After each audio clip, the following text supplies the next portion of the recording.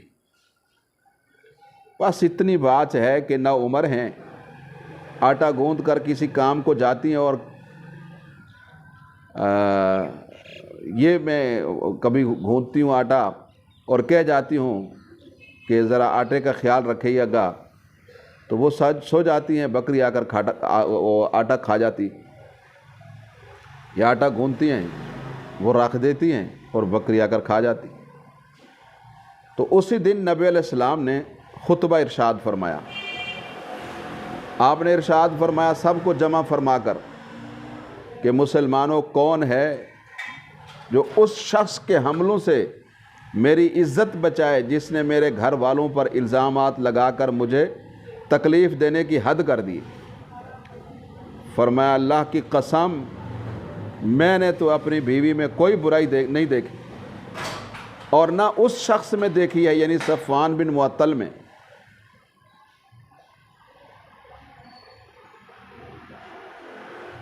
کہ جس کے متعلق تہمت لگائی جاتی ہے. فرمایا وہ تو کبھی میری غیر موجودگی میں میرے گھر آئے بھی نہیں. اس پر حضرت اسید بن حضیر نے اٹھ کر کہا کہ یا رسول اللہ صلی اللہ علیہ وسلم، اگر وہ ہمارے قبیلے کا آدمی ہے تو ہم اس کی گردن مار دیں گے. یہ قبیلہ اوس کے تھے. اور اگر ہمارے بھائیوں خزرج میں سے ہے، یہ بھی انصار کی ایک شاخ تھی، تو آپ حکم دیں، ہم تعمیل کے لیے حاضر ہیں. تو یہ سنتے ہی سعد بن عبادہ جو رئیس خزرج تھے وہ کھڑے ہو گئے اور کہنے لگے اے اسید تم جھوٹ کہتے ہو، تم ہرگز اسے نہیں مار سکتے، یعنی ہمارے قبیلے کے آدمی، اور تم اس کی گردن مارنے کا نام صرف اس لیے لے رہے ہو کہ وہ خزرج میں سے ہے، یعنی عبداللہ بن ابی. اگر وہ تمہارے قبیلے کا آدمی ہوتا تو تم کبھی یہ نہ کہتے کہ اس کی گردن مار دیں گے. تو اسید بن حضیر نے کہا حضرت سعد بن عبادہ بہت نہایت مخلص صالح مسلمانوں میں سے تھے، نبی علیہ السلام سے گہری عقیدت اور محبت رکھتے تھے، اور مدینہ میں جن لوگوں کے ذریعے اسلام پھیلا تھا ان میں یہ نمایاں سردار تھے. ان سب خوبیوں کے باوجود اس موقع پر ان کے اندر قومی حمیت جو ہے وہ آ گئی، اور یہ نہیں آنی چاہیے. اسلامی تعلیمات اس کی نفی کرتی. حق اور سچ کا ساتھ دینا چاہیے، نہ کہ برادری کا اور نہ کہ رشتے کا. تو اس دن خیر انہوں نے کہہ دیا کہ الیوم یوم الملحمہ، آج لڑائی کا دن ہے. تو ٹھیک نہیں کہا انہوں نے. تو اس پر حضرت اسید بن حضیر نے کہا کہ اے سعد بن عبادہ لگتا ہے تم منافق ہو، اس لیے تم منافقوں کی حمایت کر رہے. تو پھر مسجد نبوی میں ہنگامہ بپا ہو گیا، حالانکہ نبی کریم صلی اللہ علیہ وسلم تشریف رکھتے تھے. قریب تھا کہ اوس اور خزرج مسجد میں لڑ پڑتے. مگر نبی کریم صلی اللہ علیہ وسلم نے ان کو ٹھنڈا کیا اور پھر ممبر سے نیچے تشریف لے۔ باقی جہاں یہ واقعہ آئے گا ہم وہاں انشاءاللہ یہ تفصیل سے بھی مزید عرض کریں گے۔ یہ صرف میں نے عرض کیا کہ جب انہوں نے میدانوں میں شکست کھائی تو کس طرح سے ان لوگوں نے مسلمانوں کو ایذائیں دینا شروع کی۔ اللہ تعالیٰ نے حضرت عائشہ صدیقہ رضی اللہ تعالیٰ عنہ کی اس صورت میں برات نازل کی۔ لیکن میں جو عرض کرنا چاہ رہا ہوں وہ یہ ہے کہ کن حالات میں یہ صورت نازل ہوئی۔ عبداللہ بن ابی رئیس المنافقین نے یہ تہمت لگا کر بیک وقت کئی شکار کرنے کی کوشش کی۔ ایک طرف اس نے نبی علیہ السلام پر حملہ کیا، آپ کی عزت پر حملہ کیا، اور دوسری طرف وہ سمجھتا تھا، سمجھیے بات کو، وہ یہ سمجھتا تھا آپ کی ازواج اور بھی تھیں، لیکن اس نے حضرت عائشہ کا انتخاب ایک گہری سوچ اور سازش کے تحت کیا۔ اسے معلوم تھا کہ نبی علیہ السلام کے بعد دین کی باغ ڈور تو حضرت ابوبکر صدیق سنبھالنے والے ہیں، تو اس طرح اس نے نبی علیہ السلام اور حضرت ابوبکر صدیق دونوں ہستیوں کی عزت پر حملہ کیا تاکہ لوگ بد ظن ہوں اور اسلام کے قریب نہ آئیں۔ اور اس نے یہ کوشش بھی کی کہ مسلمانوں کے بلند ترین اخلاقی وقار کو گرانے کی کوشش کی۔ یہ تصور ہی نہیں تھا اس گھرانے سے۔ اور تیسرا اس نے یہ بھی کوشش کی کہ اس کے ذریعے سے اسلام کے پیروکار وہ آپس میں لڑ پڑیں گے، مہاجرین انصار، اور خود انصار بھی لڑ پڑیں گے آپس میں۔ لیکن اسلام نے تو ان کی کایا پلٹی ہوئی تھی، اور اللہ کا کلام نازل ہو رہا تھا، اللہ کی طرف سے برات آ گئی، اور ان کے بلند کردار اور بلند ہو گئے، اور مسلمان مزید باہم شیر و شکر ہو گئے۔ تو یہ تھے وہ حالات جن میں گویا کہ سورہ نور نازل ہوئی، اور اسی طرح ہر سورت کے نزول کے کچھ حالات ہیں، اس کا ایک مخصوص پس منظر ہے، تو اسی کو نگاہ میں رکھیں گے، اور پھر انشاءاللہ العزیز درس بدرس سبقاً اس کو پڑھتے جائیں گے، تاکہ یہ احکام جو اسلام کی حکمتیں ان میں پوشیدہ ہیں وہ ہمیں اچھی طرح سمجھ آ جائے۔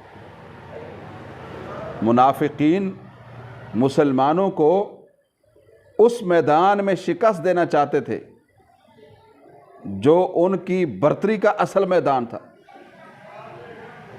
وہ اخلاقی برتری تھی، یہ اصل میدان تھا۔ تو اللہ تعالیٰ نے فرمایا کہ مسلمانوں کے اخلاق کو تو بہت بلند جنگیں پہلے ہوئیں، مسلح جنگیں ہوئیں، لیکن جب اخلاقیات کی جنگ ہوئی تو پھر اس میں بھی مسلمان فاتح ٹھہرے۔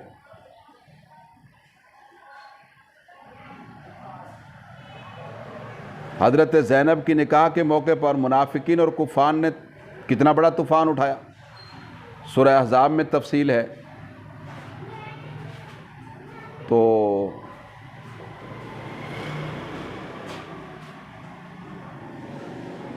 اللہ تعالیٰ نے پھر وہاں سورہ احزاب میں معاشرتی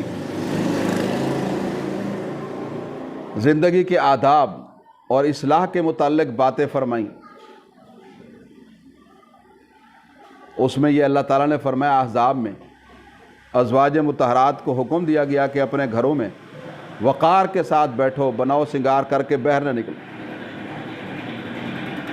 اور غیر مردوں سے گفتگو کرنے کا اتفاق ہو تو انتہائی میٹھے لہجے میں بات نہ کرو، تاکہ کوئی شخص بے جا توقعات جو ہے وہ یا امیدیں قائم نہ کرے۔ اور اسی طرح نبی علیہ السلام کے گھروں میں غیر مردوں کے بلا اجازت داخل ہو جانے کو روک دیا گیا۔ اور ہدایت کی گئی کہ ازواج مطہرات سے کوئی چیز مانگنی ہو تو پس پردہ مانگو، اور اسی طرح غیر محرم مردوں اور محرم رشتہ داروں کے درمیان فرق قائم کیا گیا اور حکم دیا گیا کہ ازواج مطہرات کے صرف محرم رشتہ دار ہی آزادی کے ساتھ نبی علیہ السلام کے گھروں میں آ جا سکتے، اور مسلمانوں کو بتایا گیا کہ نبی صلی اللہ علیہ وسلم کی بیویاں تمہاری مائیں ہیں، اور ٹھیک اسی طرح ایک مسلمان کے لیے ہمیشہ حرام ہے جس طرح اس کی اپنی حقیقی ماں حرام ہے۔ اس لیے ان کے بارے میں ہر مسلمان کو اپنی نیت بالکل پاک صاف رکھنی چاہیے، اور مسلمانوں کو متنبہ کیا گیا کہ نبی کریم صلی اللہ علیہ وسلم کو اذیت دینا دنیا اور آخرت میں اللہ کی لعنت اور رسوا کرنے والے عذاب کا سبب ہے، اور اسی طرح کسی مسلمان کی عزت پر حملہ کرنا اور اس پر ناحق الزام لگانا بھی سخت گناہ ہے۔ تمام مسلمان عورتوں کو حکم دے دیا گیا کہ جب باہر نکلنے کی ضرورت پیش آئے تو چادروں سے اپنے آپ کو اچھی طرح ڈھانک کر اور گھونگھٹ ڈال کر نکلا کر۔ یہ جب حضرت زینب رضی اللہ تعالیٰ عنہ کے نکاح کے موقع پر منافقین نے اور کفار نے یہ طوفان بپا کیا، جی بیٹے کی بیوی سے شادی کر لی، تو اس وقت یہ اخلاقی تعلیمات آئیں۔ تو گویا وہ تو چاہتے تھے کہ مسلمانوں کو زوال آئے، لیکن اللہ نے احکام دے دیا اور مزید نور آ گیا، مزید اخلاقیات میں نکھار آ گیا۔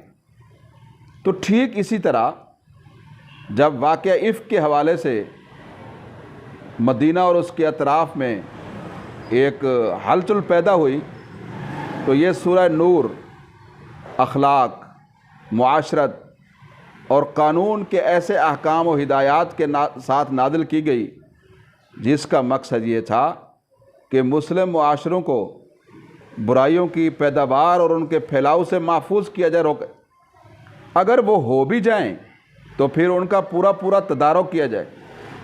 ان احکام و ہدایات کو بہرحال خلاصے کے طور پر آپ سماعت فرما لیں، باقی موقع بہ موقع انشاءاللہ تفصیل بھی عرض کرتے رہیں گے۔ انسانی زندگی کی اصلاح اور اس کی تعمیر کے لیے اللہ تعالیٰ نے قانونی، اخلاقی اور معاشرتی تدابیر یہ ہمارے لیے تجویز کی ہیں۔ اس صورت مبارکہ میں وہ یہ ہیں: نمبر 1، زنا، جسے معاشرتی جرم سورہ نساء کی آیت نمبر 15-16 میں قرار دیا جا چکا ہے۔ اب اس کو فوجداری جرم قرار دے کر، یعنی ایسا جرم کہ جس کی سزا ہے، فوجداری جرم قرار دے کر اس کی سزا 100 کوڑے غیر شادی شدہ کے لیے مقرر کی گئی۔ نمبر 2، بدکار مردوں اور عورتوں سے معاشرتی بیکاٹ کا حکم دیا گیا اور ان کے ساتھ رشتہ نکاح جوڑنے سے اہل اسلام کو، مومنین کو منع کیا گیا۔ نمبر 3، جو شخص دوسرے پر زنا کا ناحق الزام لگائے اور پھر ثبوت میں 4 گواہ پیش نہ کر سکے، اس کے لیے 80 کوڑوں کی سزا مقرر کی گئی۔ نمبر 4، شوہر اگر بیوی پر تہمت لگائے تو اس کے لیے لعان کا قانون مقرر کیا گیا۔ لعان کے قانون کی میں تفصیل لعان کی آیات جب آئیں گی عرض کروں گا۔ اور اسی طرح نمبر 5، حضرت عائشہ صدیقہ رضی اللہ تعالی عنہا پر منافقین کے جھوٹے الزام کی تردید کرتے ہوئے یہ ہدایت کی گئی ہے کہ آنکھیں بند کر کے ہر شریف آدمی اور معزز آدمی کے خلاف ہر قسم کی تہمتیں قبول نہ کیا کرو۔ باتوں کے پس پردہ کچھ اور ہوتا ہے، اور نہ ہی ان کو پھیلاتے پھرو۔ اس طرح کی افواہیں اگر اڑ رہی ہوں تو ان کا دبانا اور ان کا سدباب کرنا چاہیے، نہ یہ کہ سنی سنائی باتوں کو پھیلاتے رہنا اور آگے چلاتے رہنا، یہ منع ہے۔ اسی سلسلہ میں یہ بات بھی سمجھائی گئی ہے، ایک حقیقت کے طور پر کہہ لیں کہ طیب آدمی کا جوڑ طیب عورت ہی سے لگ سکتا ہے۔ پاکیزہ عورت کا پاکیزہ مرد سے ہی جوڑ ہو سکتا ہے۔ خبیث عورت کے اعتبار سے اس کا مزاج چند روز بھی موافقت نہیں کر سکتا۔ اور ایسا ہی حال طیب آدمی کا ہے، تو طیب عورت کا بھی اور طیب مرد کا بھی جوڑ آپس میں ہو سکتا ہے۔ اب دیکھیے، اگر نبی کریم صلی اللہ علیہ وسلم کو اے لوگو تم جانتے ہو، وہ سب جانتے تھے آپ کو، طیب تھے آپ، کیا مسلم کیا غیر مسلم سبھی آپ کی عفت کی گواہی دیتے تھے، بلکہ آپ تو سب انسانوں میں سب سے زیادہ طیب ہیں۔ تو فرمایا تمہیں سمجھنا چاہیے کس طرح سے یہ بات تمہاری عقل میں آ گئی کہ ایک طیب آدمی کے پاس ایک خبیث عورت ان کی محبوب ترین رفیقہ حیات کیسے بن گئی؟ یہ نہیں ہو سکتا۔ پیغمبر جیسا پاکیزہ انسان اس کے ساتھ یوں نباہ کرے کہ سب سے زیادہ پیاری بیوی ہو، یہ کیسے ہو سکتا؟ تو لہذا کہ ایک کمینے آدمی نے ایک بیہودہ الزام کسی پر لگا دیا، اسے قابل قبول نہیں کیا جا سکتا۔ فرمایا آنکھیں کھولو، دیکھو الزام لگانے والا کون ہے اور الزام لگ کس پر رہا ہے۔ نمبر 6، جو لوگ بیہودہ خبریں اور بری افواہیں پھیلائیں اور مسلم معاشرے میں فواحش کا اور فحش کا گویا کہ اس کو رواج دینے کی کوشش کریں، تو ان کے متعلق بتایا گیا کہ وہ سزا کے مستحق ہیں۔ یہ ہمت افزائی کے متعلق نہیں ہے کہ خبریں پہنچا رہے ہیں، نہیں۔ اور یہ اصول مقرر کیا گیا کہ مسلم معاشرے میں اجتماعی تعلقات کی بنیاد باہمی حسن ظن کی بنیاد پر ہونی چاہیے۔ ہر شخص کو بے گناہ سمجھا جائے جب تک کہ اس کے گناہ گار ہونے کا شرعی ثبوت نہ ملے۔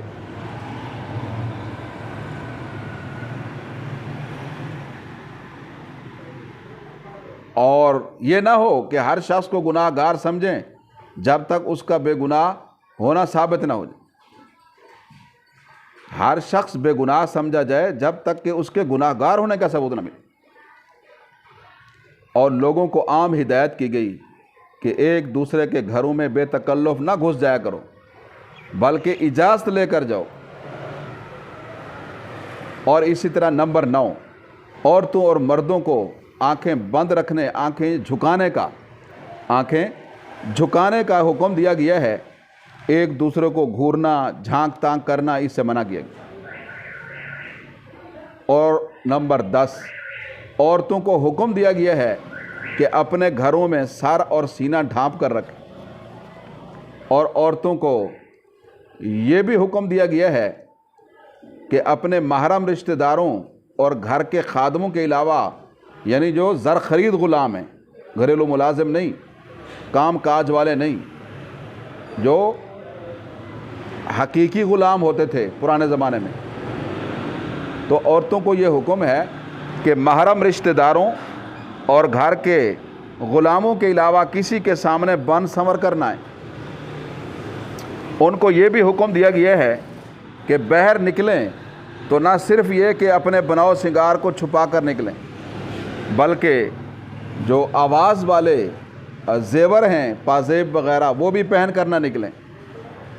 اور نمبر 13، معاشرے میں عورتوں اور مردوں کے بن بیائے بیٹھے رہنے کا طریقہ، بغیر شادی کے رہنے کا طریقہ ناپسندیدہ قرار دیا گیا، اور حکم دیا گیا ہے کہ غیر شادی شدہ لوگوں کے نکاح کیے جائیں، حتیٰ کہ لونڈیوں اور غلاموں کو بھی ان کے نکاح کے انتظام بھی کیے جائیں، اس لیے کہ اکیلی زندگی، شادی کے بغیر زندگی، یہ ایک گویا کہ فحاشی کی طرف لے جاتی، یا کم سے کم لوگ فحاشی کی خبریں سننے پھیلانے میں دلچسپی لینے لگ جاتے ہیں جب وہ شادیاں نہیں ہوتی۔ تو نمبر 14، یہ فرمایا کہ لونڈیوں اور غلاموں کی آزادی کے لیے ان کی گویا کوئی راستہ نکالا جائے۔ مالکوں کے علاوہ دوسروں کو بھی حکم دیا کہ چلو تم ہی مالداروں ان غلاموں اور لونڈیوں کے مالکوں کو پیسہ دے کر ان کو